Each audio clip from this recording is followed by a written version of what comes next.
So his disciples came to him and urged him, send her away, for she keeps crying out after us.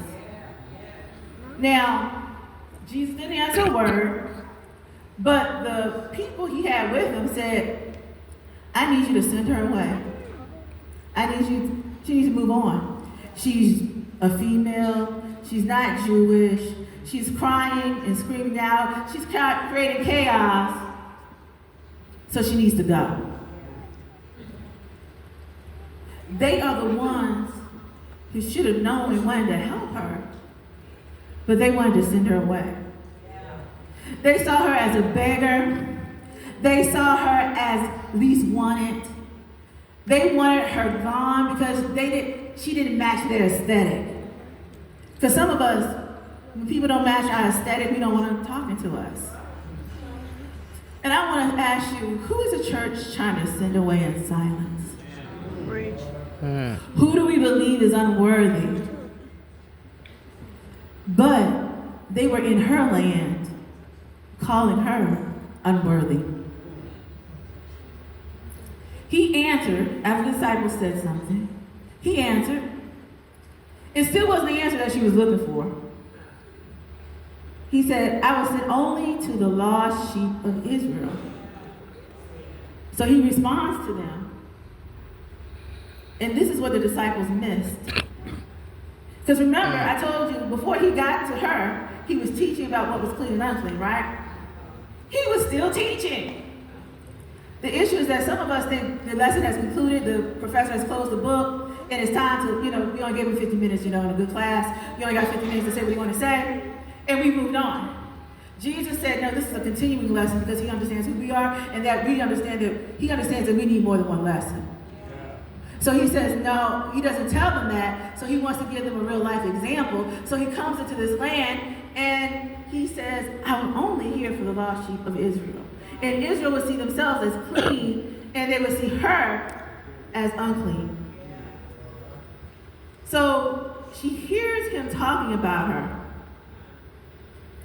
and she gets closer, y'all.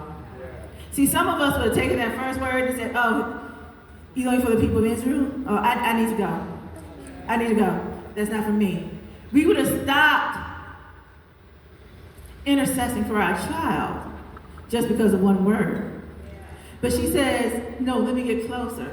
There's a scripture in Isaiah which he quotes in Matthew 15:17 when he's talking to the Pharisees and Sadducees. He says, these people honor me with their lips, but their hearts are far from me. They worship me in vain, and their teachings are merely human rules. But this is what happens. The woman came and knelt before him. After hearing he says, I'm only for the lost sheep. She bows down and she worships him. So what it brought her closer to him.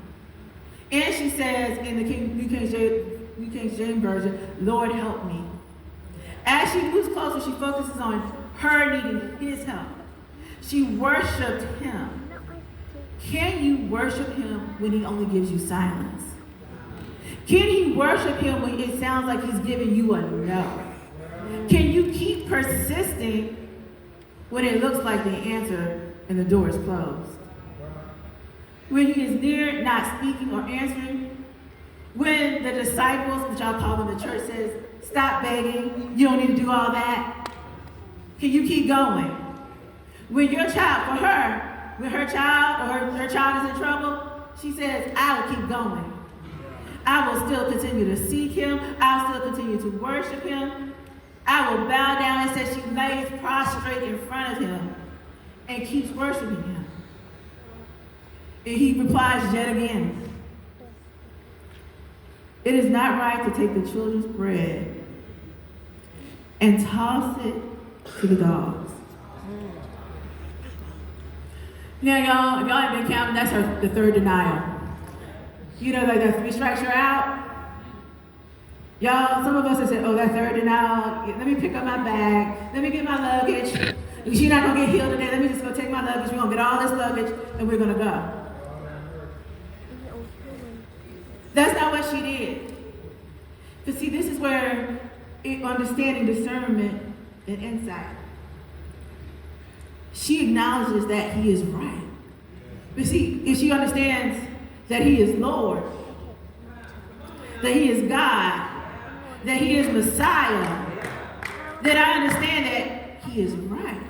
So she says to him, yes, it is Lord, but the dogs eat the crumbs that fall from the master's table. Now some of us, the moment he called us a dog, we would have been offended. We would have, yeah, let's be honest. The moment he said, and if you look at the Greek of it, he didn't call them he didn't call her a wild dog, y'all. He called her a puppy. So it was a puppy to make you feel a little bit better. Okay, but the moment he said, I'm a dog, you're like, oh, I gotta go find me another physician to heal my daughter. This is not the one. But it said that she said, even the dogs eat from the crumbs from the master's table. She remained who she needed to be. She remained humble. She affirms his answer, but gives it to his title, yes, Lord. But she also gives a response. So in that response, then Jesus said to her, woman, you have great faith. Your request is granted. And her daughter was healed at that moment. What we see is a woman an outsider, who is willing to ride with Jesus wherever he's going.